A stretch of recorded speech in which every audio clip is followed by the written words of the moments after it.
Okay, so you talked about having an argument with your boyfriend, and when that happens, you want to use alcohol. Yeah.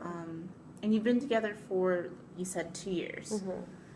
So you can tell yourself using self-talk is you guys have been together for a long time, and it's, through thick and thin, we're going to get through it. Okay. How's that sound? Yeah, that sounds good. You're right. Yeah. I mean, I know he cares about me. That's one thing you can say. He cares about me. Yeah. Yeah, so, I mean, yeah, it's kind of just small arguments. It hasn't been anything big. It's just, like, stressful because we've been fighting a lot. So, yeah, I think it is important for me to remind myself that, like, he does care. And, yeah, like, we've been together for a long time. And, What have you been fighting about? If you don't mind me asking. just, like, my alcohol use. So I also think, like, we're both seniors and, like, we don't know, like, where we're going to end up. So I think some of it is, like, behind that. We don't know what's going to happen with the future of our relationship. But also he's just, like, really worried about me because I've just been drinking a lot. And that's how I've been, like, dealing with everything.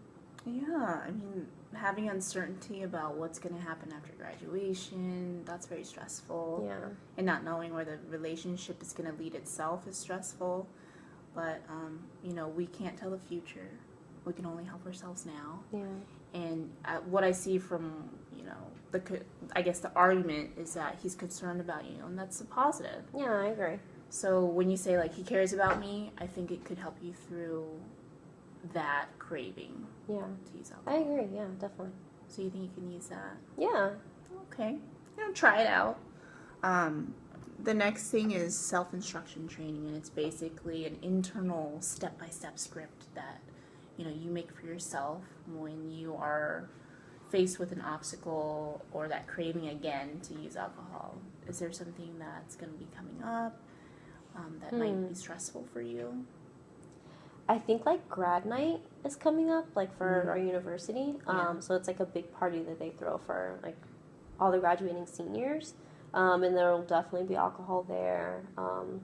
It's a school function, though, too, so there will be, like, administrators and stuff. And I'm, like, really involved on campus, and a lot of people don't know about, like, kind of, like, the issues I've been having. Mm-hmm. And so I don't want to let go of myself and kind of, like, make a fool. Like, I've been really involved, and I want to leave, like, a good impression, a good legacy, like, with everything that I've been involved in. Yeah. So I am, like, kind of stressing and worrying about that, because I know that I can just, like, keep drinking and not realize it, and then, later bad things happen.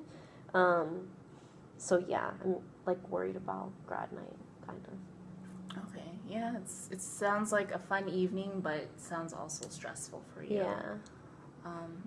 With self-instruction training, you could arm yourself with, the mindset that you can get through it without drinking. So, for example, if you're going to go to the open bar, I don't know, I'm assuming at grad nights there's, like... Yeah, I'm not really sure. I don't know exactly how it's going to be. Okay, well, if there's alcohol and... I don't know, do you want to drink at all? I'd really like to minimize, like, really just, like, 1-2 drinks maximum, because I want to also just be social with everyone else. And I think that I can handle doing, like, 1 or 2 drinks. So it's just maybe, like, past that, if someone, like, offers me or is pressuring me, that's what worries me. Okay, so if someone offers you, like, you're at your 2 drink minimum, you're done, and then someone hands you another one, what would you do? I mean, I guess I could just say no. I mean, so I don't... Yeah, I guess I could just say no, like, no thanks, like, I've had enough, or... Yeah, that like, works I'm okay. too. Yeah. So let's say if someone's pressuring you to drink more. They won't hear the no thanks. They're just like, drink it. Yeah. What would you do? Maybe I can just say no and walk away. Just be like, perfect. No thanks, I have to go, or something. Yeah, I think that's realistic that you can do. What do you think?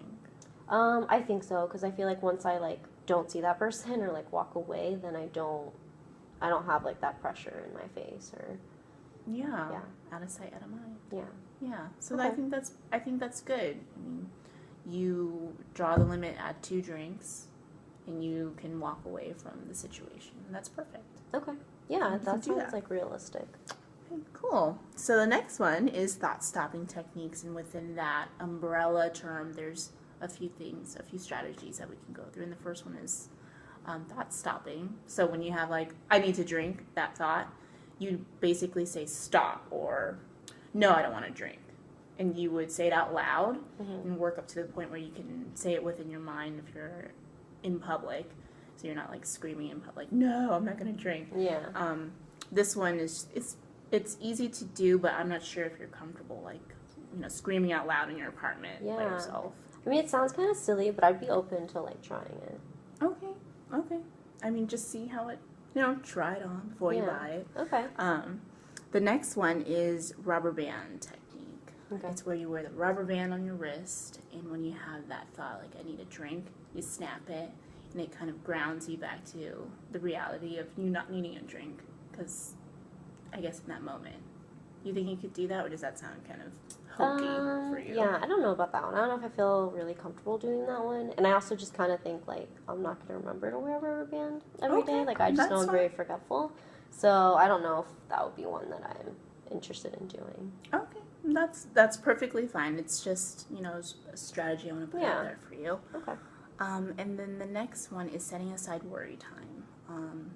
You said you were worried about the future, what's going to happen after graduation, your relationship.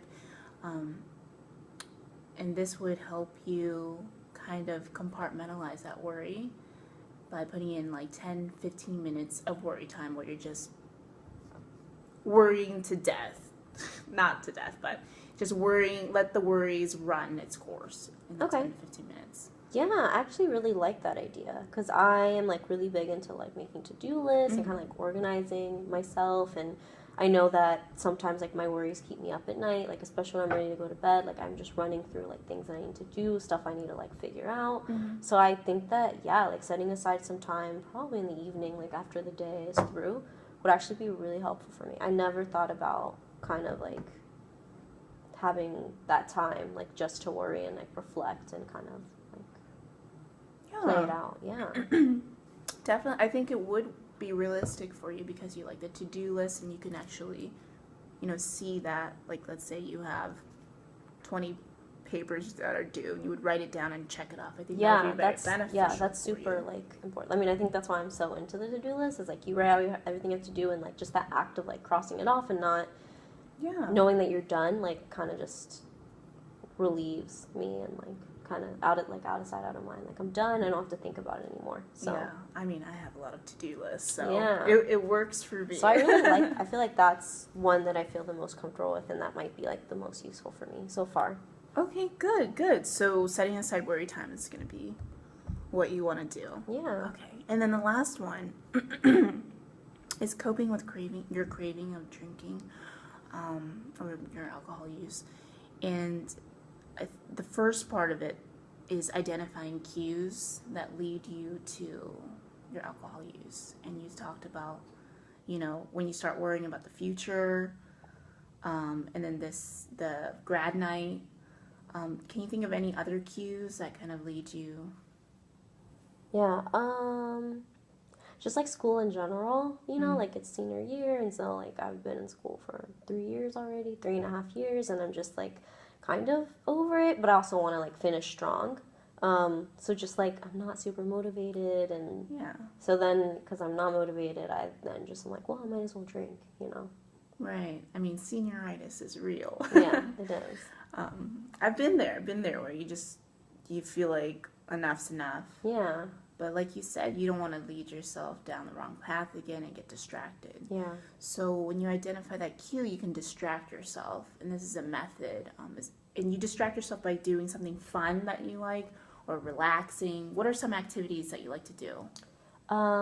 It's kind of silly, but like when no one's in the house, like in the apartment, I like blast music and like sing a dance, and that is like really fun for me to do. Because in high school, I did a lot of like chorus and like acting and drama stuff, and I didn't really pursue it, but it's always something I've always loved to do. So that is probably something really fun that I would do, because I'm not a big like exercise person. So not many of us are. Yeah. So actually that I didn't think about like me doing that as like a distraction. Yeah. Yeah. So it actually sounds really fun. Okay, so distraction, putting on some Beyonce when you have a Yeah. craving I like it. Yeah. will be very beneficial for you. Yeah. So that's one method. Another Okay. one is actually just talking about the craving, kind of vocalizing what you're feeling, what your emotions are when you're having this. And it's important to have, if you have someone who you trust to talk about it with, who's really open to what you're feeling. Okay. Do you have anyone in your life? I mean, yeah, I think I think for some things, maybe I could talk to my boyfriend and see he's worried. And like I said, like he kind of referred me. But I just think there's like also a lot of stress with our relationship now. But I definitely think like my best friend would be a good person to talk to because she's always really supportive and she knows, like about everything.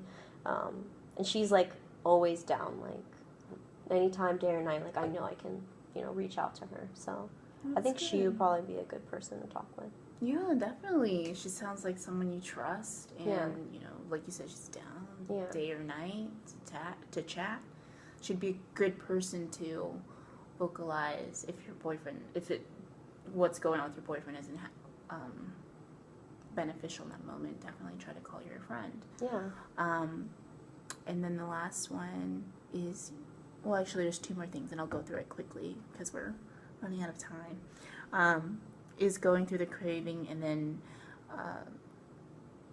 seeing that the negative thoughts are with the craving. Well, let's just go through this one. Okay. Going with the craving. Okay. It's like letting yourself experience it without giving in, and then without trying to necessarily like intellectualize it. But you have to be in a safe space. Do you think you could do that?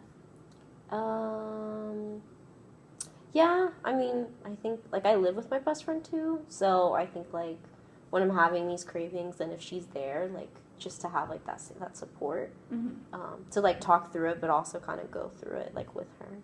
Okay, yeah, definitely you trust her, it's a safe space. And I think that, with all of these, you can combine them, you can take one little thing from each, whatever works for you, and try to, go through the emotions of when you want to drink. And I think these are some strategies that might benefit you, but you should let me know how it goes the next time you see me. Okay, that sounds great, yeah. Okay, great. Thanks. Thank you. I hope you have a good day. You too.